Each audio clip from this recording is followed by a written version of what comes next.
à voir Kakabe comme étant lui-même, bien sûr, candidat aux élections de 2015. C'est à lui de nous dire ce soir ou non s'il sera candidat. Mesdames et messieurs, chers frères et sœurs, c'est avec une ovation très nourrie que je vais céder le micro à l'honorable Kakabe, que je vous demande d'applaudir très fort, s'il vous plaît.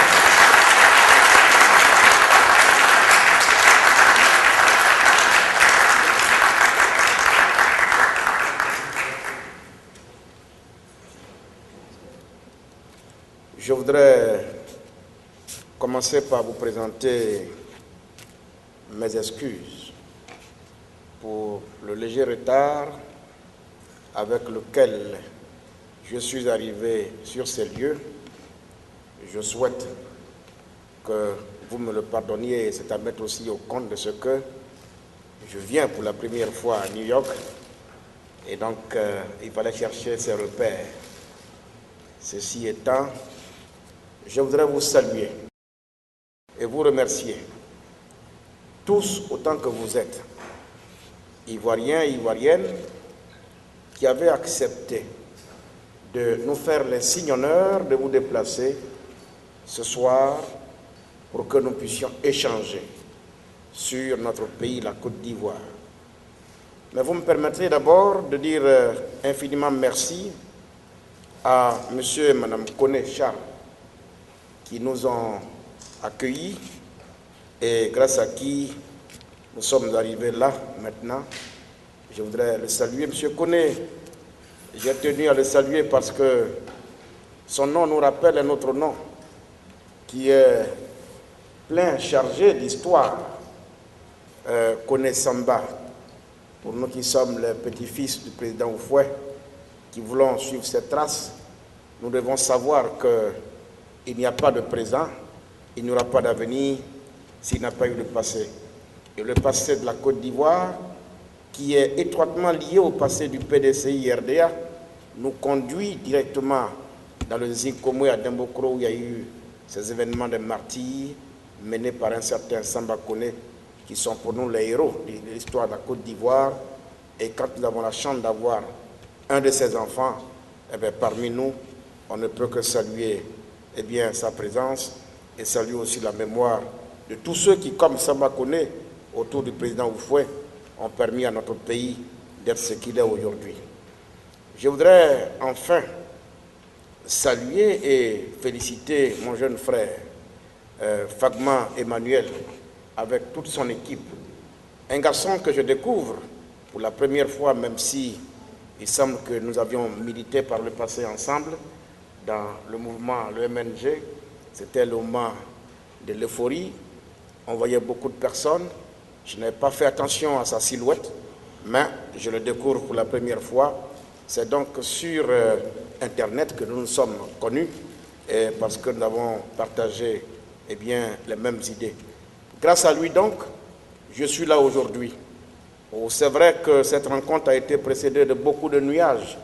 Heureusement que les nuages peuvent s'amonceler dans le ciel et qu'il ne peut pas toujours pleuvoir.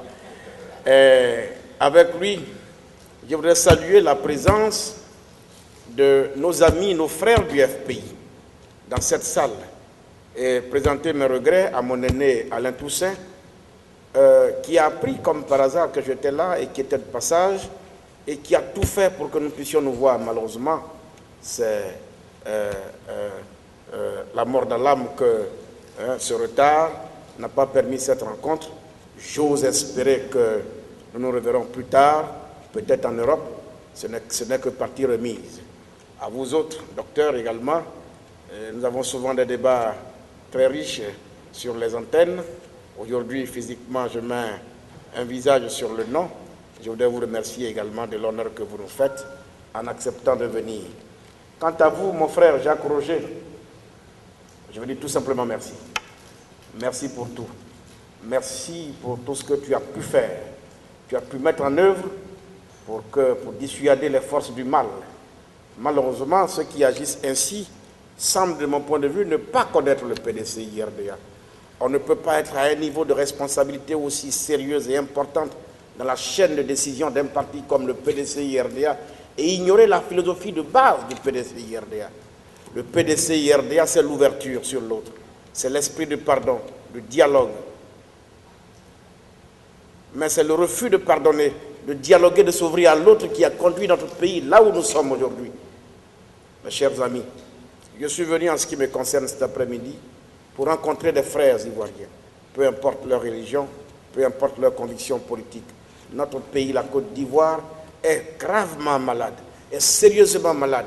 Elle a besoin que ces enfants conjuguent ensemble leurs efforts, leurs énergies et se mettent résolument à son service et à sa disposition. Je suis là pour ça, non pas parce que je suis détenteur de la vérité absolue dans le débat ivoirien, mais que je puisse dire ma part de vérité, qui puisse éclairer les lanternes, de sorte que des débats contradictoires que nous allons avoir puissent rejaillir la vérité, celle qui sauvera notre pays. Chers amis, vous me demandez de vous parler de la Côte d'Ivoire de demain pour la jeunesse d'aujourd'hui. Enfin, peut-on parler de l'avenir sans jeter un coup d'œil dans le rétroviseur? Je crois que non. Avant de penser à la Côte d'Ivoire de demain, il faut que nous sachions d'abord d'où nous venons. Ce qu'était la Côte d'Ivoire hier, notre pays. Et pour reconnaître à nos dévanciers le travail immense qu'ils ont abattu pour nous permettre de nous épanouir. Et la responsabilité qui est la nôtre d'ajouter à l'édifice qui a été déjà érigé, n'est-ce pas, notre pierre, de sorte que la Côte d'Ivoire aille toujours de l'avant. Car, ne l'oublions pas, à l'indépendance, notre pays n'était pas forcément le mieux loti dans la sous-région ouest-africaine. Vous vous souvenez encore très bien, moi, mon professeur de français au collège s'appelait M. Guilobogui Cissé, c'était un Sénégalais. Voici un ami de classe. Depuis, je crois, l'école primaire, nous étions ensemble. Et la Côte d'Ivoire, à l'indépendance, n'avait pas de cadre. Le président Houphouët-Boigny, qui avait déjà prophétisé à l'époque en disant « Je me bats pour que mes petits-enfants s'asseyent un jour à la même table que ceux des Blancs pour parler d'égal à égal. » Voici la vision de Félix Houphouët-Boigny. Bâtir une nation, une et indivisible, prospère, une nation qui ait un seul destin.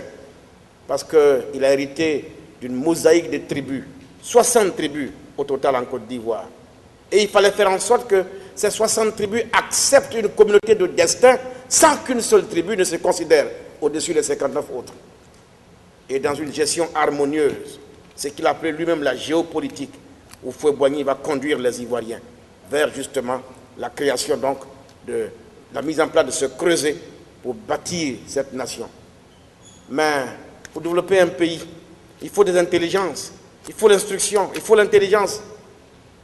Mais l'intelligence s'acquiert à l'école des Blancs. L'école des Blancs nécessite forcément de l'argent. Où trouver cet argent dans un pays à l'époque où on n'avait pas encore trouvé de pétrole? Regardez bien comment Houphouët avait de la vision. Voici comment Houphouët va introduire des cultures de rien du tout, qu'on a de café et de cacao, dans nos forêts ivoiriennes, et avec l'argent du café et du cacao. De 1960 à 1980, même pas 75, au lieu que ce soit les Dahoméens qui viennent nous enseigner en Côte d'Ivoire, au lieu que ce soit les Sénégalais qui nous enseignent en Côte d'Ivoire, parce qu'à l'époque, tous les Ivoiriens qui avaient eu le CEP pour continuer les études étaient obligés d'aller à l'AOF, à la capitale à Dakar. De 60 à 75, en l'espace de 15 ans seulement, il faut renverser toutes les tendances. Désormais, c'est dans nos universités, nos écoles, que tous, Sénégalais, Dahoméens, Libériens, tout le monde, venaient pour apprendre le savoir. De sorte qu'aujourd'hui, il n'y a pas un seul chef d'État africain, en tout cas dans la sous-région, qui n'ait pas eu son diplôme en Côte d'Ivoire. Mais comment vous pouvez comprendre qu'aujourd'hui, des gens qui sont venus chez nous hier pour acquérir la connaissance, le savoir, soient aujourd'hui ceux-là qui nous dictent comment il faut évoluer?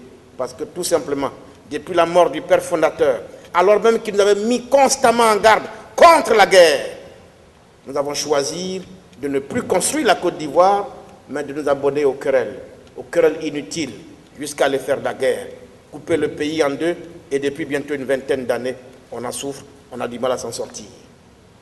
Mes chers amis, voici l'état des lieux.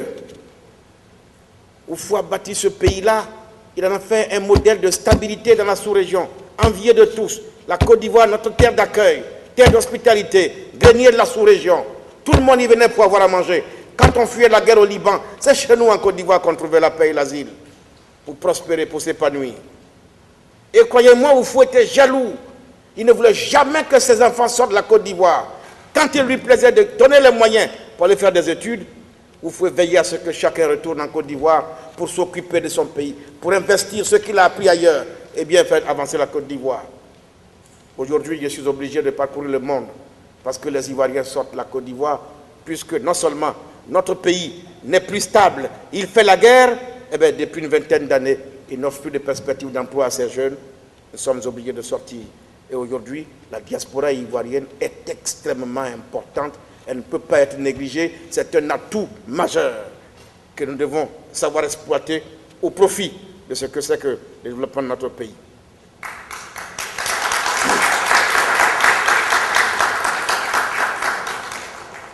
Alors, est arrivée cette guerre. D'aucuns disent guerre sale. Est-ce qu'il y a une guerre propre qui a mis la Côte d'Ivoire dans l'état que nous connaissons? Mon parti, le PDCI-RDA, quelqu'un l'a dit. Moi, je n'étais qu'un pauvre petit étudiant en fin de cycle quand il y a eu le coup d'état militaire. Et je veux dire à tous, ceux qui découvrent M. Bédié aujourd'hui, il faut qu'ils sachent très bien mon engagement auprès de ce monsieur. Nous étions tout petits. Nous avons pensé, nous, qu'Oufoué était infaillible. Oui, nous l'avons pensé, nous. Qu'il même était immortel à un moment donné. Pour nous, Oufoué était quelqu'un qui ne se trompait jamais. Et Oufoué dit, après moi, celui qui viendra fera mieux que moi. Et par sa volonté, la volonté d'Oufoué, il y a eu l'article 11 qui profite à M. Bédié, que nous avons considéré, nous, comme le testament politique du président Félix Houphouët-Boigny. Ce testament politique, je ne dis pas que Bédié est forcément le meilleur des Ivoiriens, le plus beau, le plus intelligent, mais il était au pouvoir par la volonté du peuple de Côte d'Ivoire. À 10 mois de la fin de son mandat, un coup d'État intervient. Mon engagement, il faut que l'on comprenne le sens de cet engagement-là, c'est de dire aux Ivoiriens que ce n'est pas par les armes qu'on assure l'alternance. Je refuse cela. Et je vais m'organiser au sein du PDCI-RDA, là où tous les compagnons de Bédié eux-mêmes avaient déjà tourné le dos au président Bédié. On me prenait pour un petit bandit au sein du PDCI-RDA. Qu'est-ce que je n'ai pas entendu? Eh bien, nous sommes engagés et finalement nous avons réussi à faire plier tous les anciens pour leur dire que Bédié doit demeurer une réalité politique vivante en Côte d'Ivoire et il faut qu'il rende exil. Nous sommes battus. Bédié est rentré d'exil. Nous sommes battus également pour qu'il redevienne président du PDCI-RDA. Et je dis,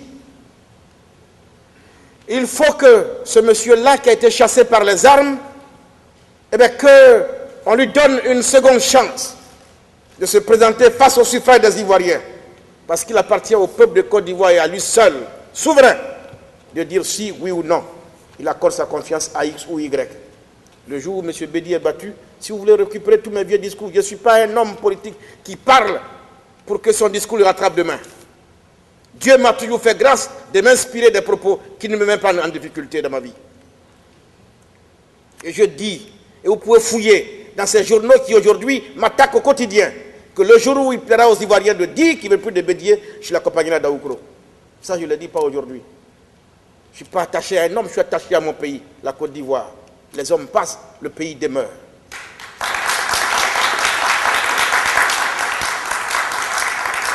Et nous sommes allés aux élections, nous avons perdu.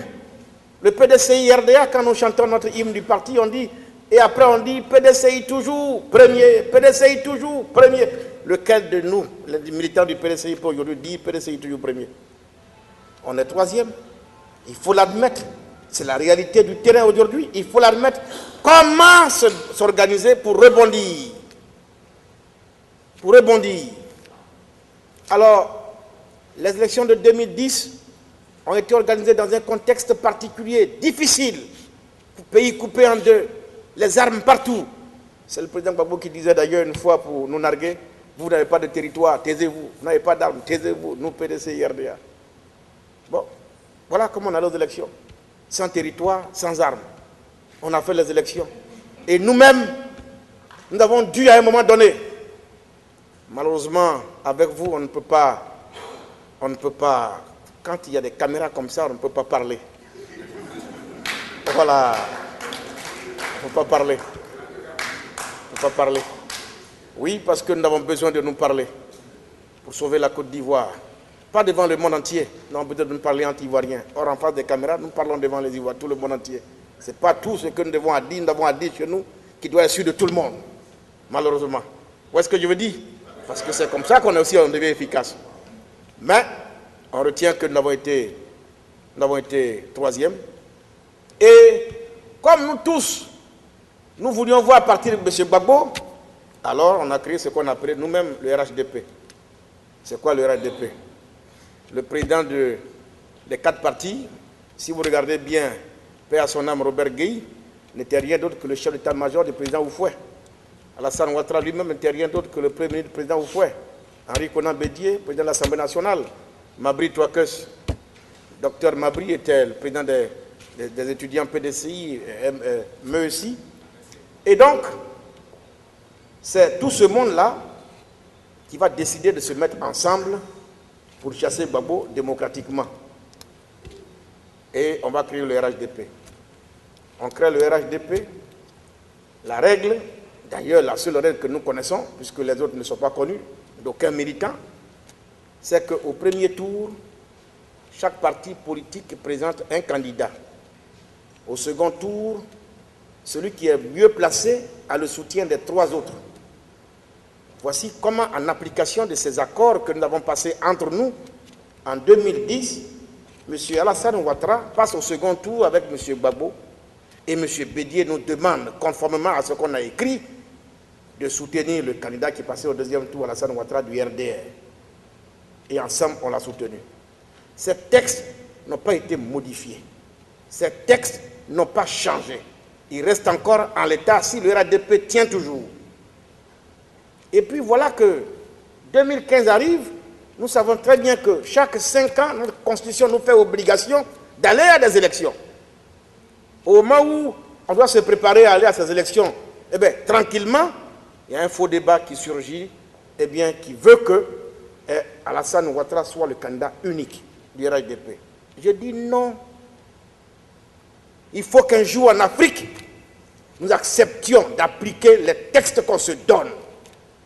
Ça a été un des éléments pour lesquels mon père et moi on s'est battus. Bédié a dit en 90, je suis à mon dernier combat. C'est devant tout le monde. On te connaît parce que tu es un homme de parole. D'où vient que, au moment où on doit aller au Congrès, M. Bédié dit les candidats, alors que lui-même, après la mort d'Houphouët, a estimé qu'il fallait introduire dans nos textes eh bien, une limite d'âge. Parce que Houphouët, lui, il a créé son affaire, c'est jusqu'à dans la tombe. Tout le monde a vu ça. Toi, tu arrives, tu dis non, moi je veux qu'on progresse. La démocratie, désormais, pour être président du PDCI, il faut avoir 75 ans ou plus. Ça, c'est ce que Bédié a introduit. Et tout le monde a applaudi en 95. Maintenant qu'on arrive là, on va aller au Congrès. Mon père a plus de 75 ans et dit il est candidat. J'ai dit non, président. C'est ça là qui envoie le feu au pays. Tu ne peux pas être candidat. Bon, l'un dans l'autre, toujours est-il que Bédié il est resté président du PDCI RDA. Ça s'est passé. Maintenant, au sein du RHDP, on vient me dire qu'il faut une candidature unique. Ce n'est pas ce qu'on a écrit. C'est pas ce qu'on a décidé. Il faut 2 mandats au président Ouattara. On ne décrète pas les mandats. Les mandats ne se décrètent pas. Le peuple donne les mandats dans les urnes.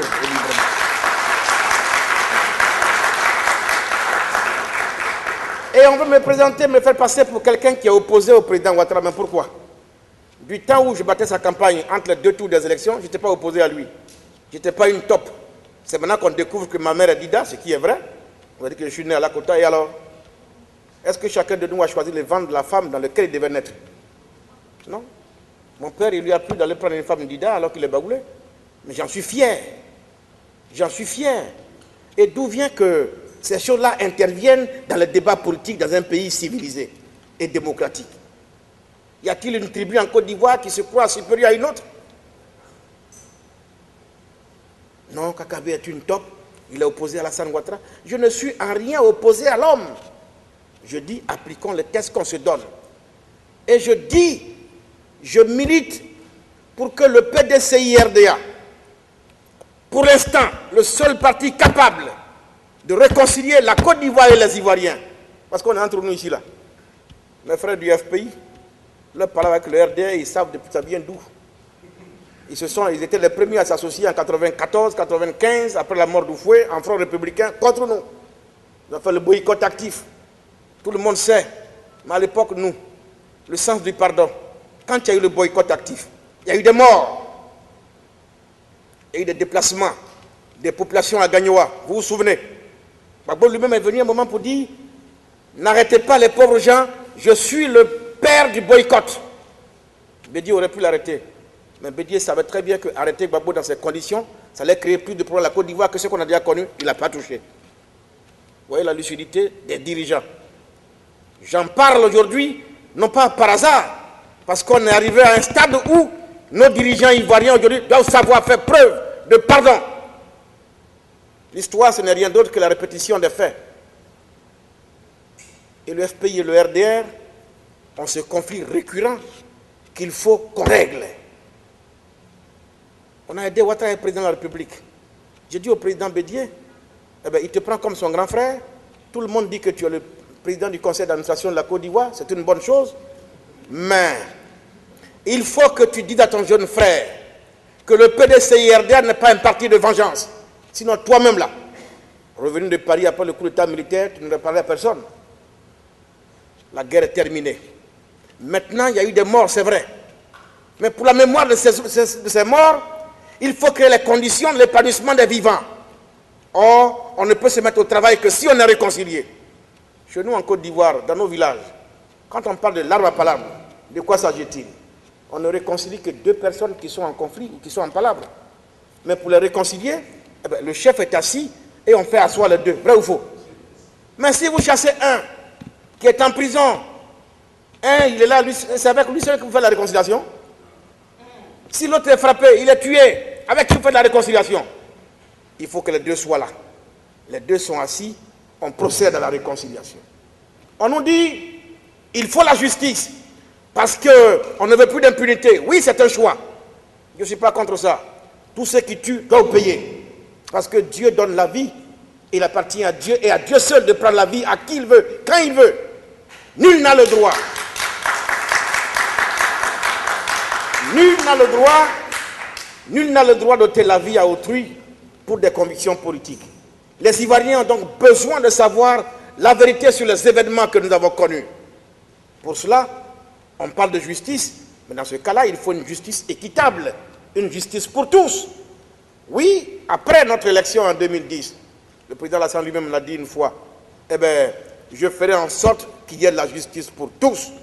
Parce que ceux qui sont en prison le sont parce qu'ils sont accusés d'avoir tué. Mais quand même, entre nous, Bougadoudou est mort. Je ne pense pas que ce soit le FPI qui ait dirigé son fusil contre Bougadoudou.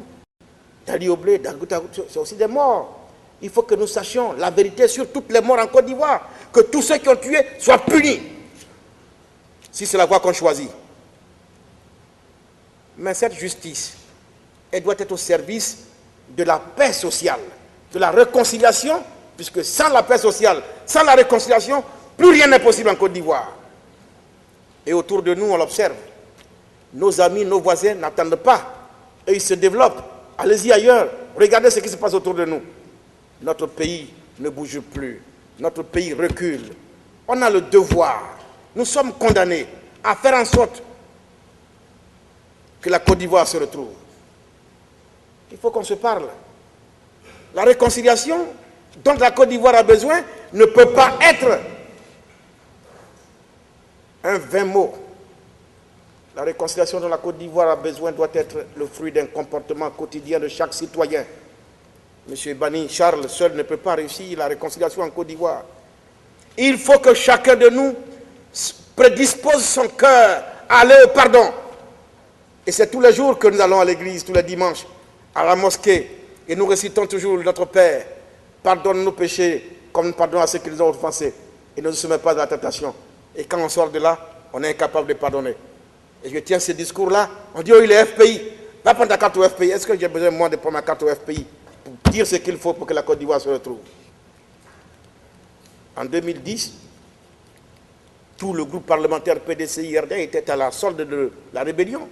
Je me souviens très bien que le FPI nous accusait d'être des rebelles. D'ailleurs, c'est une des raisons pour lesquelles nous avons perdu beaucoup de voix au sud, puisque la Côte d'Ivoire était coupée en deux, le nord et le sud. Les Ivoiriens du sud n'ont jamais pardonné au PDCI-RDA son alliance avec le RDR. Et je vois des gens qui sont à New York ici, ils s'amusent avec ça, ils pensent que c'est un jeu. Est-ce que CA, ils connaissent son parti? Oui, je comprends parce qu'eux, ils ont pris parti pour servir, pour donner un deuxième mandat à l'allié. Regardez-moi, comment vous êtes militant d'un parti politique, vous allez à un congrès, le congrès décide que vous devrez avoir un parti. Vous sortez de là et en votre sein, pas des militants de base, hein, ceux qui étaient au congrès, qui ont pris cette décision, ils viennent, ils disent non, il faut candidature unique de quelqu'un d'autre qui n'est pas dans votre parti. Où est la logique dans ça, mes amis? Où est la logique dans ça? Mais si c'est pour ça qu'on va nous tuer à Abidjan, on nous tuera. Et on mourra pour nos idées. Et il en sera ainsi. Et on dit non, Kakabe veut saboter le RHDP au profit du FPI. Je veux bien le FPI. Mais à Finguessan, aujourd'hui on parle avec lui parce qu'il est dehors. Maintenant qu'il était en prison, est-ce qu'on peut parler avec lui? Mais c'est nous qui avons demandé qu'il soit dehors. On nous accuse pour ça. Mais demain, la Côte d'Ivoire aujourd'hui, en tout cas la Côte d'Ivoire politique, repose sur 3 pieds. Le FPI, le RDR, le PDCI-RDA. Aucun d'entre eux ne peut gagner seul.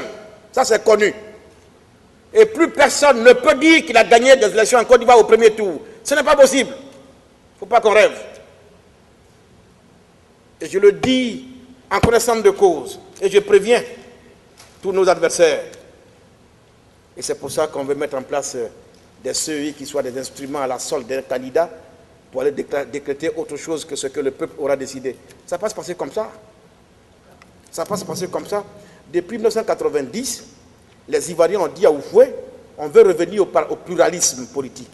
Et le grand Oufoué a cédé. Et les Ivoiriens ont dit à Oufoué, on ne veut plus que le ministère de l'Intérieur organise les élections. Oufoué, ça, il n'a pas cédé. Dès qu'il est mort, Bédi a cédé. Et nous voulons une CEI qui soit indépendante, comme le dit son nom et comme le consacre la Constitution ivoirienne. Mais pourquoi diantre? En Afrique ou en Côte d'Ivoire, quand on est dans l'opposition, on connaît ce qui est bon pour le pays.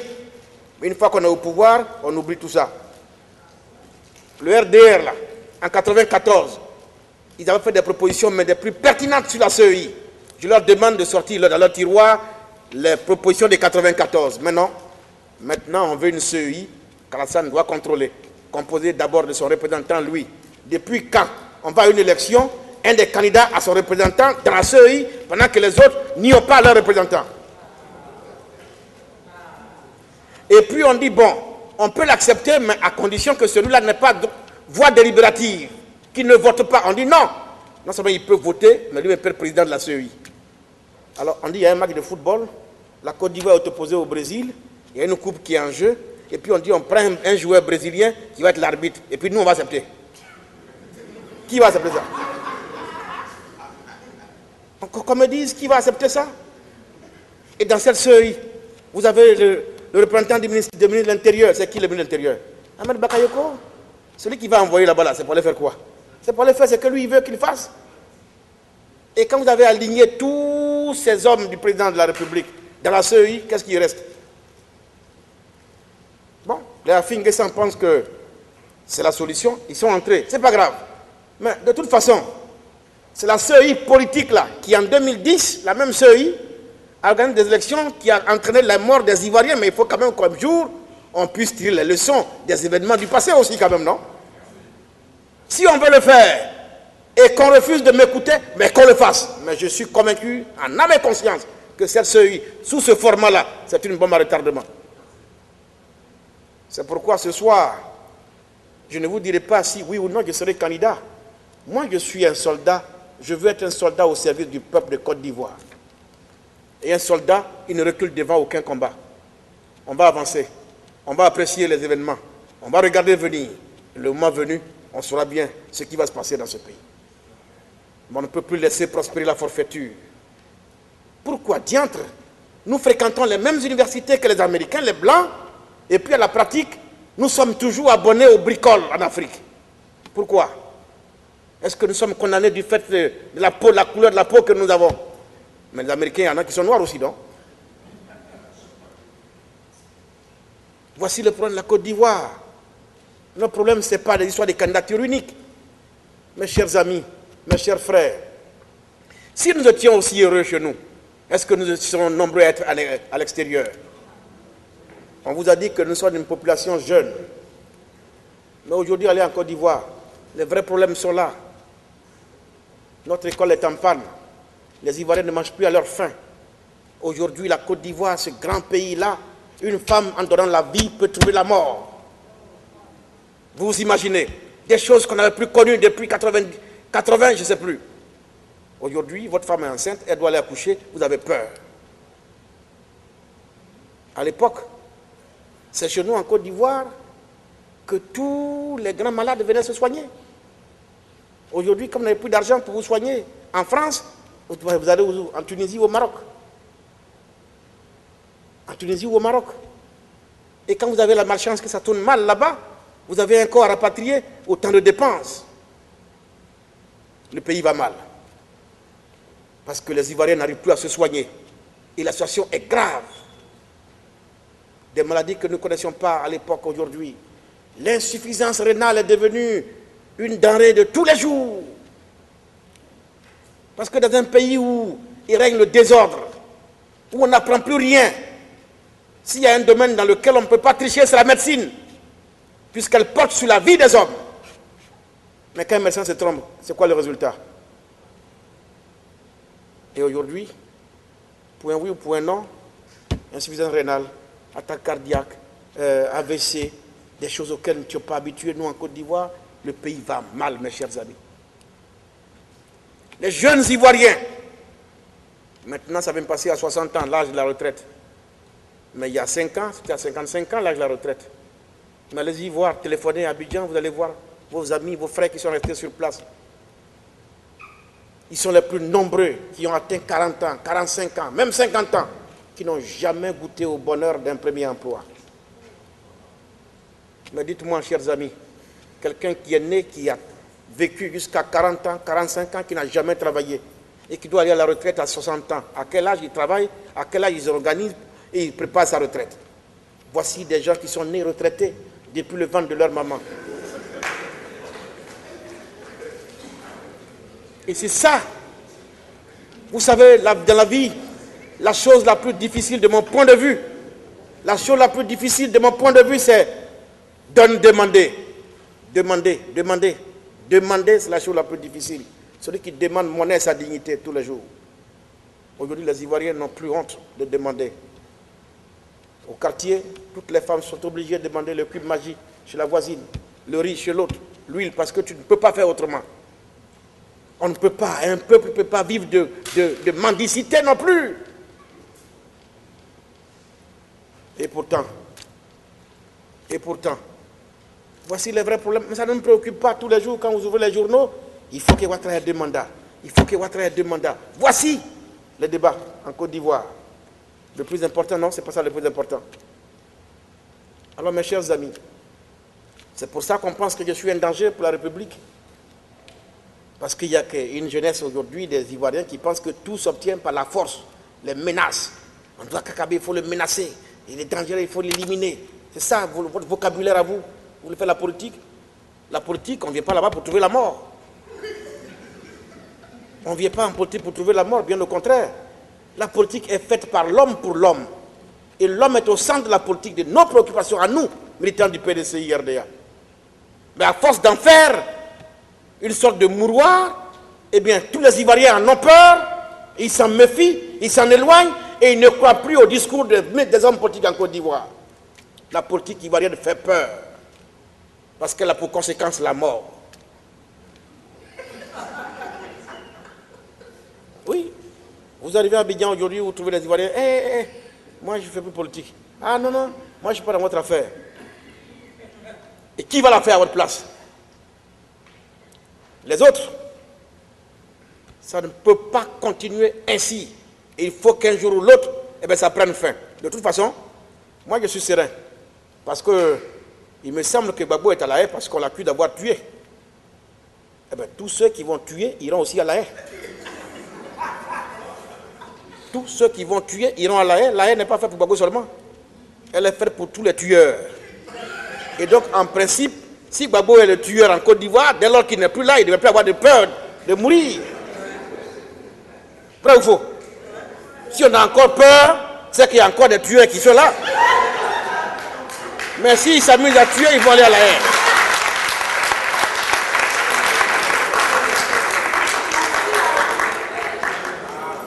Ah oui, s'ils s'amusent à tuer, ils vont aller à La Haye. Maintenant, il faut assainir notre politique, lui redonner ses lettres de noblesse, faire en sorte que les Ivoiriens à nouveau croient en eux-mêmes et croient en leur pays. Faire en sorte que les Ivoiriens acceptent de se tendre la main et que nous comprenons très bien qu'il n'y a pas de destin d'une partie du peuple ivoirien en dehors de l'autre. Nous sommes tous embarqués dans une communauté de destin et le destin des Senufo est le destin de Yacouba, le destin de Yacouba, le destin des Baoulé et ainsi de suite. Parce que nous sommes un même peuple. Mes chers amis, comme je vais vous laisser la parole, pour que tous ceux qui désirent nous poser quelques questions, eh bien le fassent. En tout cas, je suis à votre disposition. D'après vous fouet, les heures ne compteront pas. Nous pourrons rester ici jusqu'à demain matin si vous le voulez. Moi, je suis là pour une semaine, rien que pour parler avec vous. Parce que nous devons être au même niveau d'information. Nos journaux ivoiriens, très souvent, pour un même événement, quand ils vont rendre compte, alors qu'ils étaient là au même moment, ceux du FPI ont leur façon de rendre compte du même événement, ceux du RDR ont leur façon de rendre compte, ceux du PDC ont leur façon de rendre compte, c'est à croire qu'ils ne sont pas allés pour la même cérémonie. Et quand vous ouvrez le journal, souvent c'est tout sauf ce qui s'est passé là-bas. On va mettre à la une, Kakabe attaque Ouattara, Kakabe attaque Bédié, Kakabe attaque tant. Et généralement, ces titres n'ont rien à voir avec le discours qui est à l'intérieur. Comment un journal sérieux peut afficher une telle contradiction? Moi, je n'ai jamais été à La Haye. Un matin, je me réveille, Kakabe a été reçu à La Haye par Gbagbo. Il travaille pour Gbagbo. Mais pour aller à La Haye, là, il faut avoir un passeport au moins. Ahmed, voilà mon passeport, regarde. Où est la frontière de Haye qui est dans mon passeport ici? Mais on sert ça aux Ivoiriens. Parce qu'il faut nuire à quelqu'un. Mais quand on a écrit que j'ai été reçu à La Haye, alors ça gonfle à bloc les militants du RDR. Et il faut le tuer. C'est un danger. C'est quoi ces histoires? Pour l'instant, je ne suis pas encore arrivé à La Haye. Mais le jour où il me plaira d'aller à La Haye, si je dois y être, j'y serai au grand jour et vous verrez. Je ne fais rien dans ma vie, je me fais rien en cachette. Quand ma conviction est établie que cette cause, elle sert la cause du peuple de Côte d'Ivoire, eh bien je le fais et au grand jour. Et au grand jour. Pour l'instant, je ne suis pas encore arrivé à La Haye. Mais en même temps, en écrivant ça, ils sont en train d'attirer mon attention sur la possibilité qu'on peut aller à La Haye aussi. Donc, il ne faut pas qu'on soit surpris que demain, je prenne le chemin de La Haye. Vous voyez ce que je veux dire? Enfin, chers parents, chers amis, je le dis de cette façon pour vous dire la chose suivante. Honnêtement, j'ai été séduit hier soir. J'ai été émerveillé hier soir. Je suis allé à la fête des BT et ce que j'ai vu là-bas m'a édifié. Voyez-vous, je l'ai dit comme ça parce que Dieu me l'a inspiré. Que ce soit des BT qui prennent l'initiative d'inviter tous les autres Ivoiriens à une cérémonie pour se réjouir. J'ai vu les autres défiler à tour de rôle pour s'exprimer dans leur dialecte. Les Senufo ont parlé, les Malinké ont parlé, les Baoulé ont parlé. Tous ont parlé hier. C'était émouvant. Mais comme notre politique ivoirienne, là, il ne faut pas se le cacher, repose sur les tribus, là. Les BT auraient pu se dire, dès lors que Gbagbo est là, nous on ne parle plus à quelqu'un. Je viens aux États-Unis et je vois tout à fait le contraire. C'est les BT qui prennent l'initiative d'inviter tous les autres. J'aurais voulu que ce soit mes parents malinqués qui tous les jours vont chez l'ambassadeur et qui parcourent les hameaux ici aux États-Unis pour voir les autres, comment ils vont. Asseyons-nous. Ouattara est au pouvoir. Pour qu'il soit un grand président, il faut qu'on soit unis autour de lui. Mais il faut qu'on arrête. Il faut qu'on arrête de penser chaque fois que quand j'arrive au pouvoir, c'est notre tour. Et c'est notre tour là qui tue la Côte d'Ivoire. Il n'y a pas de tour de quelqu'un. Il n'y a qu'un seul tour, le tour de la Côte d'Ivoire tout entière. Ça veut dire quoi, c'est notre tour? Aujourd'hui, ce qui est la monnaie courante, il n'y a plus de travail en Côte d'Ivoire. Chacun attend qu'il ait un parent qui soit ministre. Dès lors que quelqu'un de votre région est ministre, demain, vous êtes sûr que vous allez travailler. Mais en même temps que votre frère est ministre, vous allez travailler, celui qui sort du gouvernement là, lui il sort à tous ceux qui travaillent là-bas déjà, puisque lui, il est venu à ses parents. Et donc on se relaie comme ça, de façon trimestrielle, chaque fois dans l'administration, et on croit qu'on travaille. C'est ça l'illusion de travailler. Non, la Côte d'Ivoire est malade. Notre pays est malade. Et Oufoué n'a pas conçu la Côte d'Ivoire comme ça. Regardez Oufoué, la géopolitique. Il fait un gouvernement, sur 30 personnes, il va s'arranger pour que les grandes tribus soient représentées dans ce gouvernement. Et Oufoué ne permettait jamais qu'un ministre aligne dans son cabinet sa famille et son village. Et quand Oufoué donne la bourse aux Ivoiriens, il ne trie pas. Tu es bêté, tu mérites la bourse, va étudier. Tu es baoulé, va étudier. Et ça se voit, les résultats sont là. Mais si Oufoué avait géré la Côte d'Ivoire dans cet esprit, que c'est notre tour là, on ne serait pas là aujourd'hui peut-être. Et on ne peut pas être oufouettiste. Et on ne peut pas être oufouettiste et gouverner la Côte d'Ivoire dans ces conditions. Et de cette façon. Je dis non, ce n'est pas ça l'oufouettisme. Il faut penser aux Ivoiriens et à notre pays. À notre pays. Voici l'enjeu majeur. Ça commande qu'on se parle. Ça commande qu'on se pardonne. Je ne nie pas qu'il y a eu des tueries. Malheureusement, les morts sont morts. Les vivants doivent vivre. Ils ne peuvent vivre que dans un pays stable, dans un pays paisible. Donc, il faut qu'on se parle. Il faut qu'on se pardonne. Il faut qu'on se réconcilie. C'est une nécessité absolue. Sinon, on ne peut plus renaître. Et l'émergence, ce n'est pas pour aujourd'hui. Il me semble qu'il n'y a pas deux voies. C'est la seule. Alors, cher petit frère Emmanuel, vous qui acceptez aujourd'hui, à vos jeunes âges, de militer dans un parti comme le PDCI, d'abord, je vous souhaite beaucoup de courage. Beaucoup de courage. Il faut que vous sachiez une chose. Personne ne vous a démarché pour venir au PDCI RDA. Dans la mesure où vous êtes venu vous-même et librement, que personne demain ne vous chasse du PDCI par son comportement. Il ne faut pas regarder les déceptions. Il va en avoir beaucoup. La politique ivoirienne, surtout au PDCI, pour ce que je sais, elle est laide. De l'extérieur, de loin, vous pouvez admirer les choses, mais une fois que tu es à l'intérieur, il faut être courageux, il faut avoir une carapace, il ne faut être mieux que par le désir de servir l'intérêt général, sinon vous ne ferez pas long feu. On ne vient pas en politique pour ce que ça peut provoquer comme privilège. Je ne nie pas que les responsabilités, souvent, sont attachées à ces responsabilités, sont attachées par des privilèges, mais ce n'est pas ça l'essentiel. C'est un sacerdoce. Comme le prêtre, vous vous mettez résolument à la disposition de la communauté et du grand nombre. Et vous ne devez servir, non pas vous servir. Malheureusement, en Côte d'Ivoire, la politique, c'est le moyen de rechercher l'argent. Et regardez bien, aujourd'hui, nous sommes dans une société entièrement politisée, puisqu'il n'y a que par là que l'homme peut s'affirmer. Oui, les talents n'existent plus, les passions n'existent plus.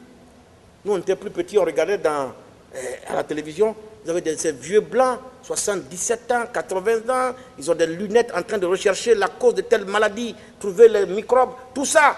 Mais quand ils finissent là, le soir, ils ne se posent pas de questions sur comment il va vivre. Mais si on se convainc, nous tous, sur les 20 millions, que c'est par la politique qu'on peut tous vivre, alors tout le monde va faire la politique. Et qui va construire les ponts demain? Et qui va penser transformer nos matières premières? Ça ne préoccupe personne. La recherche, alors là, n'en parlons pas. Il y a beaucoup à faire.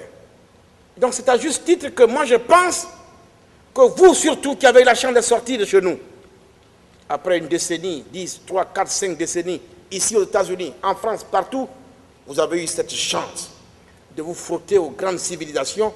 Vous avez le devoir de vous dire un jour, il faut que ce que j'ai appris ici, là, j'aille mettre ça au service de mon pays. Mais si vous venez aux États-Unis, vous passez 40 ans pour attendre simplement qu'on rapatrie votre corps un jour, alors ça ne va servir à rien. Parce que non seulement on va rapatrier vos corps, mais vos enfants vont rester ici, on ne les connaîtra pas du tout. Et demain, c'est eux qui vont développer les États-Unis d'Amérique. Les génies, c'est eux. Mais quel profit aura tiré un pays comme la Côte d'Ivoire qui vous a vu naître, là où vous avez tous fréquenté? Je crois que ça devait être une évidence pour tout citoyen qui a une fierté pour son pays, pour son peuple, de dire, là où je vais, c'est parce que je dois préparer mon retour. Mon retour dans le sens d'être utile. Vrai ou faux?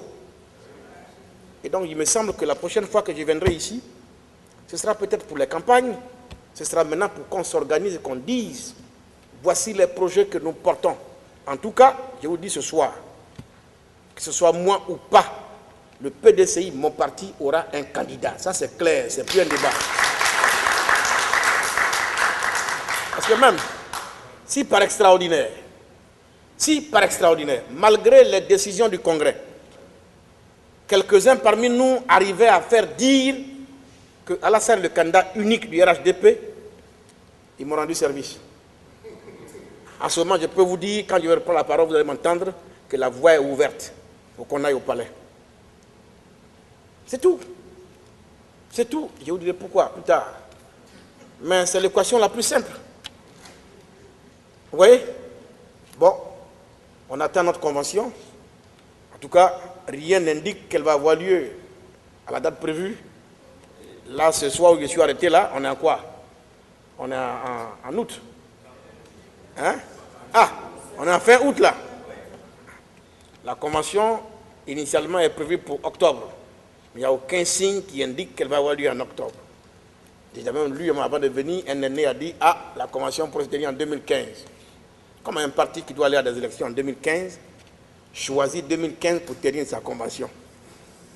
N'y a-t-il pas là une volonté manifeste d'avoir nos militants à l'usure du temps pour qu'on finisse par admettre que matériellement, il n'est pas possible d'avoir un candidat puisqu'on n'est pas prêt? Alors, eh bien, suivez mon regard. Mais si vous n'êtes pas prêt là, d'autres sont prêts dans le parti. Dans le parti, il y en a qui sont prêts, qui attendent le coup de sifflet de l'arbitre pour déclarer qu'ils sont prêts. Et nous sommes prêts dans le PDCI RDA. Oui, ça je vous rassure, parce que quand même, Houphouët-Boigny a dit, je vais faire la politique pour au moins 3 générations. Et dire qu'après sa mort, 20 ans seulement après sa mort, qu'il n'y ait pas de cadre compétent, valable au sein de son parti pour briguer la présidentielle en Côte d'Ivoire, c'est qu'Houphouët n'a pas vécu. Et je ne pense pas qu'Houphouët n'ait pas vécu non plus. Ah non. Je peux tout accepter, sauf qu'on insulte la mémoire d'Houphouët de cette façon-là. C'est tout. Le PDCI RDA, comme le FPI, comme le RDR, mais c'est des partis autonomes. Quand tu y milites, le parti fait ta promotion, mais quand tu n'es plus militant de ce parti, il s'occupe de toi. Et je pense qu'il y a peut-être des nostalgiques, mais qui vous a chassé du PDCI RDA? Vous êtes parti de vous-même librement. Mais vous êtes arrivé au pouvoir d'ailleurs, mais continuez. Continuez. C'est de ça qu'il s'agit. Alors, mes chers amis, pour vous dire que la Côte d'Ivoire de demain, je n'ai pas besoin de la décrire ici aujourd'hui. Je le ferai. Mais vous savez très bien. Hier nuit, je disais, mais les gens me demandent un thème pareil. Enfin, si seulement les Ivoiriens réussissent, ne serait-ce qu'à recopier exactement tout ce que je vois à New York, en Côte d'Ivoire, c'est fini, on n'a plus besoin d'autre chose. Même si on n'ajoute plus rien, je connais. Si vous réussissez, on réussit demain, dans 10 ans, à vraiment transférer tout ce que je vois ici, là-bas, à Bouaké, ou à Yamoussoukro, quelque part. Vraiment, on aura fait un grand effort. Et vous qui êtes ici, qui voyez ça, comment les gens font, vous le savez. On a besoin de vous dire quoi encore, mes gars? La Côte d'Ivoire de demain, c'est une Côte d'Ivoire qui renoue avec la paix, la stabilité. Une Côte d'Ivoire qui amène ses enfants, qui soigne ses enfants. Une Côte d'Ivoire de justice. Une Côte d'Ivoire où on respecte le droit individuel, le droit des hommes. Une Côte d'Ivoire qui attire les investissements. Mais une Côte d'Ivoire, parce que pour l'instant, les vrais problèmes, on ne les a pas encore abordés. Je ne pourrais pas aller à Abidjan ces derniers temps, mais notre pays souffre d'un premier mal, c'est le désordre. Le désordre et le gain facile. Il y a un constat que je fais, je peux me tromper, je n'ai pas envie de choquer quelqu'un. Aujourd'hui, vous envoyez 1000 élèves ou 1000 étudiants, vous leur demandez de passer le concours d'entrée à la fonction publique, quel que soit le diplôme qu'ils ont obtenu, ils vont tout d'abord choisir en premier les finances. Quand il n'y a plus de place aux finances, trésor. Quand il n'y a plus de place au trésor, douane. C'est quand il n'y a plus de place là-bas là, que maintenant ils vont choisir enseignement, médecine, parce que, et là vous êtes devant les caméras, on ne peut pas tout dire. Les douaniers, nos frères, c'est eux qui ont Abidjan aujourd'hui. Pourtant, on connaît leur fiche de paye. On connaît leur fiche de paye. Et l'Ivoirien, c'est ça. L'argent facile. Mais les médecins aussi, maintenant, cherchent aussi leur gombo. Ils ne vont plus au CHU. Et les CHU sont vides. Ils sont dans les cliniques. Si tu veux les voir, va payer là-bas. C'est 10 fois plus cher. Le petit maître qui est dans le village, qui lui a fait l'université à ses camarades qu'on a envoyé au village à PKK pour enseigner les enfants, eh bien, comme il n'a pas le droit de faire, n'a pas le temps de faire ça, ben, il s'ennuie. C'est nos petites filles de 8 ans, 4 ans qui vont aller déviager tous les matins, leur transmettant les maladies de tout genre. Notre pays est malade. Il faut appeler de tous nos voeux et de toute urgence l'Ivoirien nouveau. L'Ivoirien nouveau est à bâtir, est à construire. C'est autour de ça que nous allons faire le débat pour les prochains débats, l'Ivoirien nouveau. Parce que le tout, ce n'est pas non seulement de voir en l'autre et à nos voisins, aux étrangers, nos problèmes, mais nous-mêmes. Nous-mêmes. Oui, quelqu'un me disait récemment, on était sur les chaînes, oui, le monde peut être occupé par... Oui, personne ne nie cela. Mais qui vend les terres? C'est nous-mêmes d'abord. C'est nous qui les vendons. C'est nous qui les vendons. C'est même nous qui allons aider celui qu'on a utilisé dans la plantation à aller faire une cadentée, un jugement dans notre moyennant 5 000 francs. C'est nous. Chacun a fait ça pour 2 ou 3 personnes, mais à l'échelon national, ça devient des millions. Et après, vous plaignez à qui? On est comme à nous. Après, on se plaint à qui? Il faut que nous commencions d'abord par nous mettre en cause, nous-mêmes Ivoiriens d'abord. Nous devons nous remettre en cause. Parce que tout se fait en Côte d'Ivoire sur la base du faux, la tricherie, les raccourcis pour avoir l'argent, peu importe comment on y parvient. C'est ça, l'Ivoirien. Dans un tel contexte, tout est possible. Et après, on est surpris. Vous arrivez entre Marcory et Plateau, vous allez passer 2 heures dans l'embouteillage. Généralement, quand vous vous rendez compte, c'est dû à l'indiscipline, c'est dû au manque de civisme. Tout le monde roule dans le sens inverse. Et quand tu veux parler, tu sais qui je suis? Tu sais qui je suis? On dit que les policiers sont des racketteurs. Je veux bien, mais les policiers, les pauvres 500 000 francs qui rackettent, c'est ça le vrai problème de la Côte d'Ivoire. C'est pour eux là que vous voyez. Vous voyez pour eux là. Et au moins pour eux, on le voit. Mais aujourd'hui, arrivé à Abidjan, d'abord les policiers sont plus en armes. Et plus personne ne les respecte. Un jour, je venais de Port-Boué. Et puis, pour ceux qui connaissent le VGE, en face de Cap-Sud, il y avait un embouteillage monstre. On était dans ça pendant 2 heures. Je n'en pouvais plus, donc je descends de ma voiture. Je dis, bon, il faut que j'aille voir ce qui se passe, pourquoi on est comme ça, bloqué. J'arrive devant le VGE. Il se trouve un taximètre qui refuse d'obéir aux policiers, simplement. Et qui va jusqu'à aller prendre ses galons et qui arrache. Et ce taximètre-là, mais il y a eu tout un détachement de FRC, de police, personne ne peut les calmer. Et il parlait dans son ethnie, Et je suis arrivé. J'ai dit, mon cher, c'est nous tous, on a fait le golf, puis on est arrivé ici. Il dit, monsieur le député. Il dit, non, c'est pas votre député. Il y a quoi? Il dit, non, je vais le déshabiller, ce monsieur. J'ai dit, mais pour toi seul, ton problème, ça fait 2 heures qu'on est dans ça. S'il te plaît, tu ne peux pas laisser tomber ça. Il dit, bon, député, comme c'est toi. Député, comme c'est toi. Il prend sa voiture, il fait demi-tour. C'est comme ça seulement qu'on va être libéré. Dernièrement, je vais à Bassam. J'ai voulu dire, soit vrai. Il y a 3/4 de personnes qui partaient à un enterrement. Et puis il y a des dames qui m'ont reconnu, qui étaient garées là.